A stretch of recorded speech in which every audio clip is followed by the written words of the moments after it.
Hadirin, beri Tepuk sambutan tangan. yang meriah untuk Universitas Muhammadiyah Jakarta.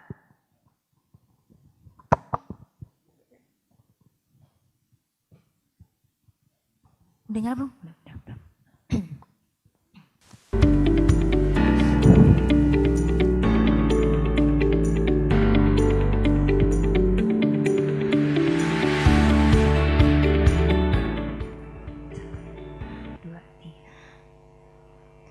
Assalamualaikum. Salam sejahtera kami ucapkan. Assalamualaikum. Salam sejahtera kami ucapkan. In the name of Allah, the most gracious and the most merciful God. Bismillahirrahmanirrahim. Honorable all of judges, Honorable all committee of MTQ 15 2017, Honorable all participants whom I love. Assalamualaikum warahmatullahi wabarakatuh.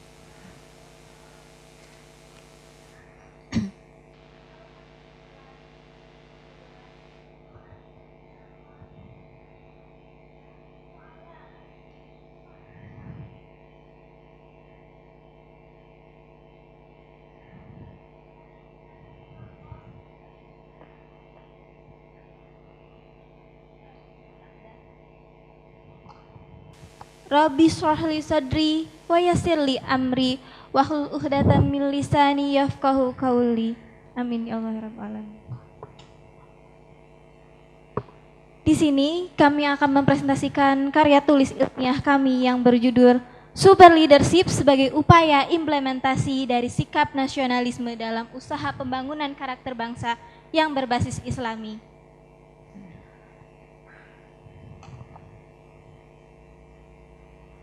Perkenalkan, saya Hilda Zakia Saadah dan ini sahabat saya Nur Indah Sari, kami dari Universitas Muhammadiyah Jakarta. Di sini kami di bawah bimbingan dari Dr. Abdul Baktiansyah, spesialis occupation.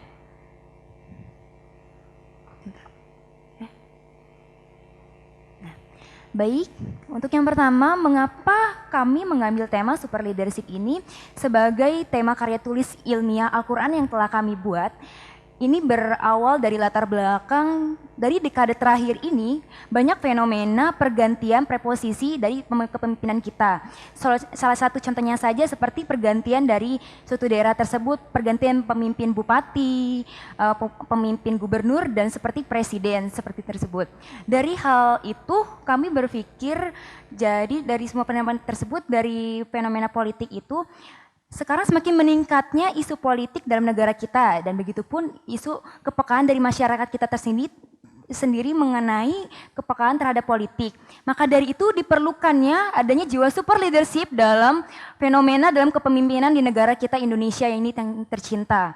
Namun sangat dikecewakan sekali dari negara kita sendiri ini, jiwa super leadership ini hanya dipunyai oleh yang memimpin negara kita saja, namun tidak dimiliki oleh para individual maupun masyarakat Indonesia itu sendiri.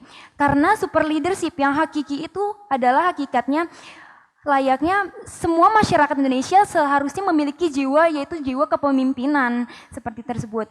Jadi mau tersebut dukungan pro maupun yang kontra harus memiliki jiwa super leadership dalam jiwa mereka masing-masing demi keberlangsungan super leadership dalam diri mereka dan lingkungannya dalam menghadapi isu-isu politik yang ada seperti zaman sekarang ini. Lalu untuk menumbuhkan rasa super leadership ini diperlukannya rasa nasionalisme. Apa itu sifat nasionalisme? Sifat nasionalisme itu adalah sifat terhadap kita, rasa cinta kita terhadap negara Republik Indonesia kita dan sikap ingin menjaga NKRI kita dan ingin menjaga negara NKRI kita ini agar integritas, identitas dan kemakmurannya. Jadi untuk terjadinya super leadership ini harus dipunyai sifat kecintaan kita terhadap Indonesia kita ini agar mampu menjadi negara kita itu sebagai negara yang baldatun thayyibatun warabun ghafur. Maka dari ini kita mencetuskan akan membuat aspek yaitu sebagai super leadership yang akan ditumbuhkan kepada jiwa-jiwa masyarakat Indonesia maupun dari kalangan anak kecil sampai dewasa mempunyai jiwa kepemimpinan mereka agar mereka mampu memimpin diri mereka sendiri dalam menghadapi isu-isu politik yang ada seperti sekarang ini. Baik, untuk rumusan masalah dari karya tulis ilmiah Al-Quran yang telah kami buat ini, yang pertama, bagaimana pemanfaatan penerapan super leadership ini dalam sikap nasionalisme dalam pembangunan karakter bangsa kita seperti layaknya bangsa Indonesia itu sendiri. Yang kedua, bagaimana potensi bangsa Indonesia dalam penerapan super leadership ini untuk negara Republik Indonesia kita. Untuk yang ketiga, bagaimana bangsa Indonesia menjadi negeri yang baldatun thayyibatun warabun ghafur. Selanjutnya, bagaimana manfaat dari penulisan karya tulis ilmiah kita kali ini? Yang pertama, manfaat bagi penulisan karya tulis ilmiah ini yaitu bagi generasi muslim kita, generasi muda, para penerus bangsa. Bagaimana cara menginsisinya, yaitu menjadikan karakter para pemuda-pemuda Islam mampu mengambil alih, mampu menjadikan dirinya menjadi seorang leadership. Namun di sini seorang leader harus mempunyai karakter dan mempunyai kecerdasan kepemimpinan yang sangat baik. Oleh karena itu, maka kita harus memilih contoh yang baik bagi seorang pemimpin generasi muslim, yaitu tidak ada yang lain selain Rasulullah SAW. Itu adalah uswatun hasanah, merupakan contoh terbaik kita mengenai bagaimana menjadi seorang pemimpin yang baik itu. Sehingga generasi muda ini yang mampu mengembangkan negaranya, mencintai negaranya, mampu bertanggung jawab terhadap negara tempat ia lahir, tempat ia besar, dan dia mampu bertanggung jawab atas kecintaannya terhadap negara tersebut. Lalu bagaimana manfaat bagi masyarakat ini? Manfaatnya sehingga kita ketika memulai suatu pergerakan, suatu tujuan, ketika kita mempunyai satu kecintaan dan satu sifat seorang leadership yang mampu bertanggung jawab kepada kecintaannya masing-masing, sehingga masyarakat dapat mudah untuk diarahkan karena memiliki tujuan yang sama. Lalu bagi bangsa Indonesia apa? Bagi bangsa Indonesia ketika karakter seorang masyarakatnya sudah mampu menjadi karakter seorang super leadership yang mampu melahirkan kepemimpinan di antara orang-orang yang lain dan mampu menyelaraskan antara kecerdasannya baik IQ, EQ atau CQ-nya akan menjadikan negara ini negara baldatun thayyibatun warabun ghafur, sehingga kemurkaan Allah pun tidak akan datang ke dalam negara kita. Lalu di sini kami mengambil dari surah Al-Baqarah ayat 30. A'udzu billahi minasyaitonir rajim. Bismillahirrahmanirrahim. Wa idz qala rabbuka lil malaikati inni ja'ilun fil ardi khalifah. Qala ataj'alu fiha may yufsidu fiha wa yasfiku dima'a wa nahnu nusabbiku bihamdika wa nahnu nusabbiku bihamdika wa nusaffisul wa nuqaddisulak. Qala inni a'lamu ma la ta'lamun. Ingatlah ketika Tuhanmu berfirman kepada para malaikat, sungguhnya aku hendak menjadikan seorang khalifah di muka bumi ini. Lalu mereka berkata, mengapa engkau hendak menjadikan khalifah di muka bumi itu adalah orang yang membuat kerusakan padanya dan menumpahkan darah, padahal kami senantiasa bertasbih dan mensucikan engkau. Lalu Allah berfirman, sesungguhnya aku mengetahui apa yang kamu tidak ketahui. Dan surah Al-An'am ayat 165. A'udzu billahi minasyaitonir rajim. Bismillahirrahmanirrahim. Wa huwalladzi ja'alakum khala'ifal ardi wa rafa'na ba'dakum fawqa ba'di rajatil ikum laukum fima atakum inna rabbaka syari'ul iqabi wa innahu laghafurur rahim. Dan artinya, dan dialah yang menjadikan kamu penguasa-penguasa di bumi, dan dia meninggikan sebagian dari kamu dan dari sebagian yang lain beberapa derajat untuk mengujimu tentang apa yang diberikan kepadamu. Sungguhnya Tuhanmu amat cepat siksaannya dan sungguhnya Dia Maha Pengampun lagi Maha Penyayang. Lalu bagaimana strategi dari pengolahan super leadership ini agar bisa diterapkan kepada masyarakat kita? Pertama, ini pelatihan. Sesungguhnya jika memang diadakan pelatihan, ini merupakan metode yang sifatnya formal. Jika dilakukan menggunakan metode yang bisa diterima oleh masyarakat, baik di seluruh aspek, salah satunya bisa dilakukan pendekatan kepada para pemuda Karang Taruna, ataupun jika ingin diterapkan secara sedini mungkin agar lebih mudah untuk diaplikasikan dan bisa lebih menerap dan seterusnya akan seorang anak itu, sehingga pada saat tubuh besar pun tetap ada sifat leadership dalam tubuhnya, dalam dirinya, maka dilakukan pemahaman dari keluarga intinya, lalu dari kalangan sekolah yang memang masih dasar, baik itu PAUD maupun sekolah dasar. Lalu diadakannya forum grup diskusi di sini pada saat ada permasalahan dalam masyarakat.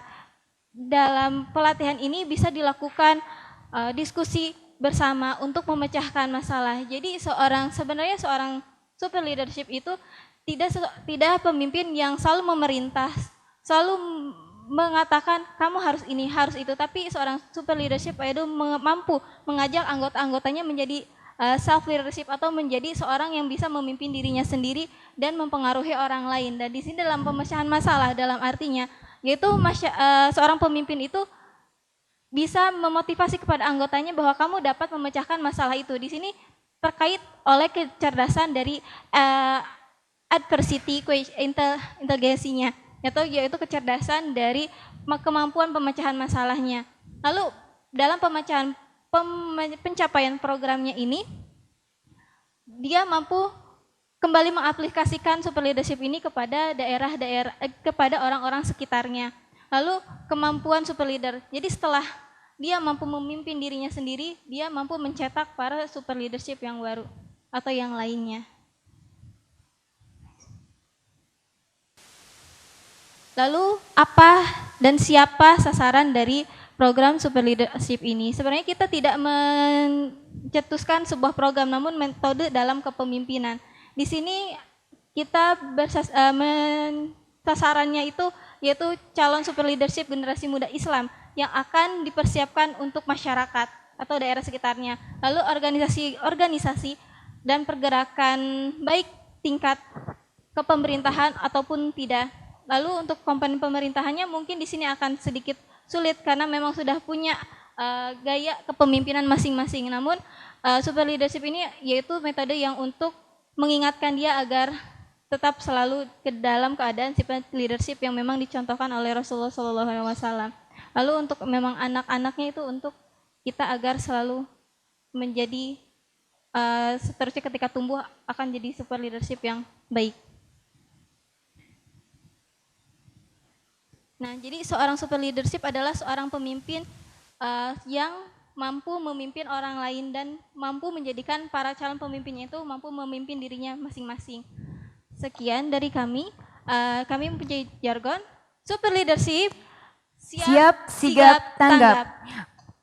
Okay, before it, the happy audience, as human being, we realize we can't avoid the mistakes. So, we apologize to you all and don't forget to say thank you very much for your nice attention. And the last we say, wabillahi taufiq wal hidayah.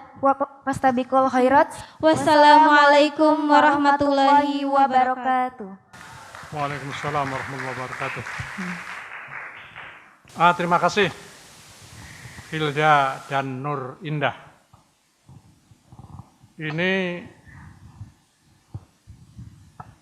berkaitan dengan MTQ mahasiswa tingkat nasional, Al-Quran.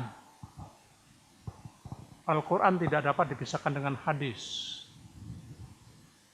Ya, yang Anda kemukakan hanya Al-Quran sebagai dasar Anda berpijak. Bisakah Anda mengemukakan hadis yang berkaitan dengan nasionalisme? Tolong. Sebenarnya kami di sini ada sebuah hadis yang telah sebelumnya terima kasih atas pertanyaannya. Di sini di karya tulis ilmiah kami ada sebuah hadis mengenai sebuah kepemimpinan, yaitu dengan mencontoh Rasulullah, yaitu Rasulullah merupakan contoh yang baik. Dan juga ada sebuah hadis bahwa setiap pemimpin itu akan dilakukan pertanggungjawabannya. Di sini kaitannya dengan nasionalisme. Nasionalisme itu kan sebuah kecintaan kepada negara tersebut sendiri. Berarti mampu mempertanggungjawabkan rasa cintanya itu rasa nasionalisme. Sangat global, yang spesifik.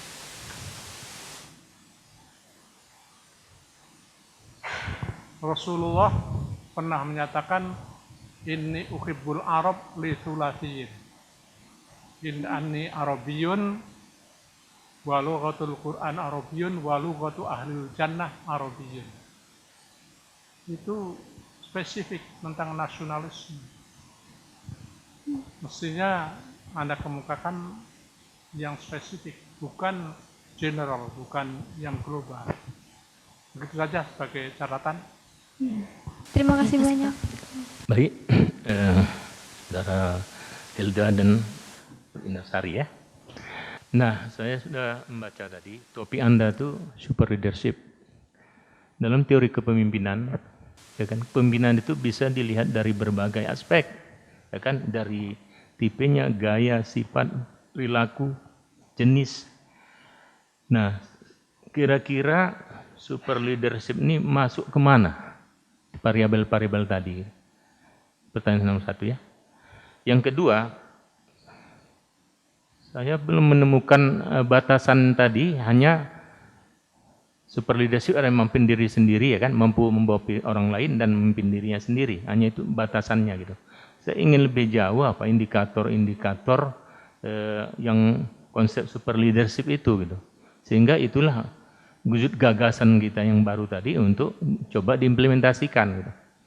Nah, mohon diuraikan dulu gitu indikator ini super leadership tadi.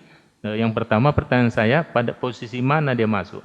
Apakah ke gaya, apakah ke sifat, apakah perilaku? Nah, bisa ditangkap? Mawil, silakan. Terima kasih. Terima kasih atas pertanyaannya. Untuk penerapannya itu kepada gaya kepemimpinannya. Jadi ketika ada seorang pemimpin yang memang meninggalkan suatu yang memang dibinanya, para anak-anaknya sudah mempunyai sifat kepemimpinan dan mampu bertanggung jawab atas apa yang harus mereka selesaikan.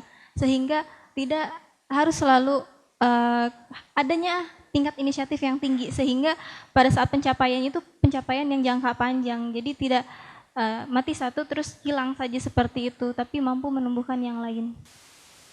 Juga teori mengatakan itu kepemimpinan kolegial, ya kan? Itu ada istilah itu gitu. Nah, artinya itu tadi semacam ada 4 orang itu terus dia ke bawah kan? Nah, itu kolegial istilahnya gitu. Super leadership ini yang maksud saya belum jelas gitu. Nah, saya minta tadi ukuran itu tadi, tapi itu pada posisi gaya ya. Nah, baik, yang pertanyaan saya kedua itu tadi, kira-kira coba uraikan secara jelas sehingga bisa kita implementasikan membentuk itu tadi dalam FGD tadi gitu. Yang mana kira-kira penjelasan uraian dari indikator yang super leadership gitu. Tidak hanya sekedar hanya istilah gitu ya. Nah, kita buat super semua kan, tapi tidak jelas. Nah, coba.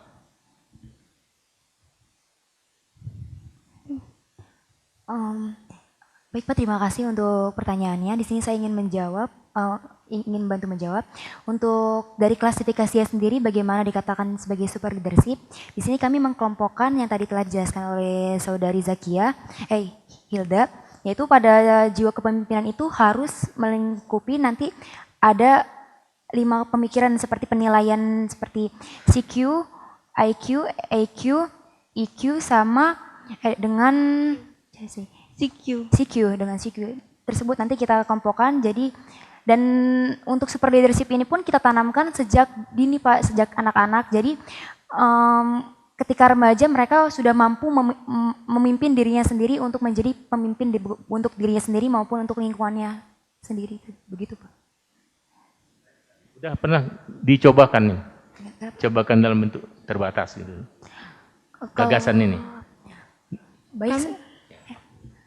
Melakukan pendekatannya pertama memang kepada inti keluarga dalam masing-masing. Dengan mungkin kalau misalkan untuk secara masyarakat bisa pendekatan mulai Karang Taruna terlebih dahulu, Pak. Seperti itu. Boleh menambahkan Pak? Misal saja super leadership ini kita terapkan apabila di anak-anak, bisa diterapkan dari kelompok sekolahnya sendiri itu di lingkungan dasarnya. Lalu apabila ini sasarannya untuk mahasiswa bisa saja dari himpunan mereka, himpunan seperti himpunan mahasiswanya tersebut, dari organisasi-organisasi yang ada di mereka, yaitu kita menerapkan jiwa super leadership ini dalam organisasi mereka tersebut itu Pak. Ya, terima kasih Pak. Baik, lanjutkan pertanyaan yang berikutnya. Saya melihat dari judul dulu ya. Istilah kata super leadership itu Anda ambil dari mana sebenarnya itu? Apakah ada dipengaruhi oleh Mario Teguh, Salam Super atau gimana? Yang saya tahu itu leadership ya. Sebelumnya kami terinspirasi pada saat membaca sebuah buku ini mengenai kepemimpinan dan perilaku organisasi serta gaya-gaya organisasi. Di sini dari seorang penulis Profesor Dr. Faizal Rifai di sana memaparkan mengenai perbedaan antara super leadership dan self leadership. Tapi pada self leadership ini pada super leadership ini diterapkan metode self leadership juga, yaitu untuk pemahaman kepada masing-masing anggotanya atau self leadership. Diri sendiri. Jadi terinspirasi dari sana ya. Kemudian tadi kan Anda ini masukkan saja. Anda kan dari Universitas Muhammadiyah ya, tentu Islam. Oleh karena itu bacaan Qurannya harus lebih rapi dari yang dari PTU ya. Iya, mohon maaf. Kemudian kalau tadi Anda model-modelnya kan super leadership itu dengan acara pelatihan atau juga fokus grup dan lain sebagainya. Padahal selama ini kan sudah ada itu. Di mana kelebihannya yang Anda tonjolkan di dalam pelatihan-pelatihan tersebut dalam memberikannya apa terhadap leaders? Paham nggak maksud saya? Paham. Kelebihannya silakan kalau mau. Baik Bapak, terima kasih untuk pertanyaannya. Di sini saya ingin membantu menjawab. Jadi memang sudah ada Pak penerapannya, namun salahnya dari kita ini, kita menumbuhkan jiwa kepemimpinan itu hanya sejak individual tersebut dewasa Pak. Jadi tidak tumbuhkan sejak kecil. Namanya super kepemimpinan itu kan tumbuh dari kalau sudah dewasa itu sifat kepribadian itu kan sudah ibaratnya kalau misalnya anak-anak tuh dia masih mencari jati dirinya seperti itu Pak. Jadi di sini kita ingin menumbuhkan sifat super leadership tersebut dari anak-anak tersebut dari semenjak dini, sehingga ketika mereka sudah menuju pendewasaan dari pertumbuhan mereka sudah mampu menjadi super leadership untuk diri mereka sendiri dan maupun untuk lingkungan mereka itu sendiri Pak dan keluarganya. Terakhir. Itu. Sekarang di samping tadi ada ESQ ya, IQ, emosional dan sebagainya. Ada pencetus yang disampaikan oleh Dr. Risma Eli ya, yang berkaitan dengan IQ. IQ itu dalam arti advertisi question. Bagaimana menurut Anda tanggapan Anda? Oh iya, sebelumnya saya juga pernah membaca tulisan dari Ibu Eli Risman tersebut, ahli psikolog dari UI, mengenai sebuah metode parenting dan menegaskan tidak hanya sebuah kecerdasan IQ saja yang ditonjolkan kepada keluarga atau pada anak tersebut, namun harus ada kecerdasan adversity question juga, yaitu kecerdasan dalam memecahkan masalah. Nah di sini berarti memberikan pemahaman kepada anak tersebut tidak sedikit-dikit ya sudah sini mamah bantu, tapi mampu memberi kepercayaan kepada anak tersebut bahwa mampu memimpin dirinya sendiri dalam metode self leadership itu, dan sehingga anak itu mampu menjadi pemimpin selanjutnya dan seterusnya menanamkan sifat atau sikap seperti itu, sehingga anak tersebut mampu memecahkan masalahnya dengan diri sendiri. Jadi dalam kaitannya dalam fenomena akhir-akhir ini kan banyak kejadian bunuh diri ketika mungkin pada usia produktivitas ya. Kalau misalnya masih anak-anak belum terlalu banyak dari tingkat prevalensinya. Karena kan setiap depresi itu memang tingkat bunuh diri itu sangat tinggi. Nah, jadi sehingga ketika tidak mampu memecahkan masalah tersebut, akhirnya ya sudah saya lebih baik mengakhiri hidupnya sendiri. Berarti tidak adanya kecerdasan adversity question tersebut, Pak. Nah, kalau dikaitkan dengan super leadership Anda gimana? Nah, dalam kaitan super leadership ini berarti orang tersebut, anak tersebut sudah mampu memimpin dirinya sendiri, bahkan mampu mengaplikasikan atau memimpin, menjadikan orang-orang sekitarnya pun mampu jadi seperti dia dan memimpin dirinya juga, gitu seperti itu. Ya, terima kasih. Yang lain, Bang. Ya, terima kasih Pak untuk pertanyaannya. Saya menambahkan lagi berkaitan sebenarnya berkaitan dengan yang penanya yang sebelumnya tentang apa sih sebetulnya membedakan, karena tadi tidak ada batasan, hanya leadership dengan super, apa bedanya? Kalau minuman kan ada yang middle, ada yang super. Nah, ketika membedakan antara leadership saja, karena buku-buku tentang leadership juga tidak menyebutkan nama seperti itu. Bedanya apa dengan yang leadership saja, dengan super, itu yang pertama. Kedua, apakah tadi begitu membaca, menemukan buku dengan judul super leadership lalu terinspirasi, atau sebaiknya apa sih sebetulnya ketika membaca ciri-ciri Anda membaca buku-buku manajemen yang lain tentang leadership gitu, karena judul juga banyak sekali, ada responsible leadership, jangan-jangan nemu itu lalu itulah judulnya begitu kan. Sebaiknya Anda membandingkan teori-teori apakah juga seperti itu, atau apa yang dilakukan, atau menemukan langsung kemudian terinspirasi. Itu saja. Sebelumnya ada perbandingan dari berbagai macam gaya dari kepemimpinan itu. Di salah satu literatur yang kami baca itu ada 4 kepemimpinan tipe yang sering digunakan, yaitu ada strongman atau orang yang memang bisa melakukan diri sendiri, ya udah anggota yang lain tidak usah karena saya bisa sendiri-sendiri. Lalu ada visioner heroes atau dia bisa menempatkan dirinya multi action. Jadi kalau misalkan anggotanya ada yang tidak bisa, dia mengganti alih di tempat tersebut. Lalu ada lagi tipe salah satunya itu multi actor atau dia bisa menjadi macam-macam kepemimpinan dalam seketika waktu. Lalu untuk super leadership ini apa bedanya dengan tipe-tipe kepemimpinan yang lain? Nah, dalam tipe super leadership ini dia mempunyai pencapaian atau ketika mempunyai suatu yang ingin diteruskan atau suatu program yang ingin dicapai oleh seorang super leadership ini, dia ada jangka panjang dan tingkat emosionalitas dalam super leadership ini berbeda dari tipe-tipe kepemimpinan yang lain. Salah satunya visionary heroes yang tadi itu lebih meningkat tingkat emosionalnya dibandingkan super leadership ini. Seperti itu, Pak. Kalau ada super leadership berarti ada super leader. Apa bedanya? Dan barangkali juga ada super manager. Apa bedanya super manager dengan super leader? Jadi kalau misalnya super leader kan bisa mengayomi atau memberi semangat kepercayaan sehingga anggota-anggotanya lain pun ikut menjadi pemimpin juga gitu. Gak hanya keahlian itu hanya dimiliki oleh seorang manajer itu sendiri, tapi anggota-anggotanya lain pun mampu memimpin seperti dia. Mungkin di kemudian hari ketika sudah tidak mampu untuk menjadi manajer di suatu tempat tersebut, anak-anak yang lain pun sudah siap untuk dia tinggalkan. Gitu. Dan ketika anak itu sudah memang tidak bersama dia, dia bisa beralih ke tempat suatu lain dan dia pun bisa memimpin tempat tersebut. Karena dari teori super leadership ini yaitu kan pemimpin yang mampu mencetak pemimpin-pemimpin lain dan mampu memimpin dirinya masing-masing. Apa sama leader dengan manager? Sesungguhnya leader adalah sesungguhnya berbeda. Kalau misalkan manajer, dia hanya memanage di suatu regio yang memang dia kuasai atau membantu yang lain untuk mengorganisir di tempat itu. Tetapi kalau misalkan seorang leader itu lebih tinggi lagi dibanding itu sendiri. Cukup. Baik, terima kasih untuk para juri untuk semua pertanyaannya dan terima kasih untuk para peserta dan penonton atas perhatiannya. Kurang lebihnya kami mohon maaf. Billahi taufiq wal hidayah. Fastabiqul khairat. Wassalamualaikum warahmatullahi wabarakatuh. Waalaikumsalam warahmatullahi wabarakatuh.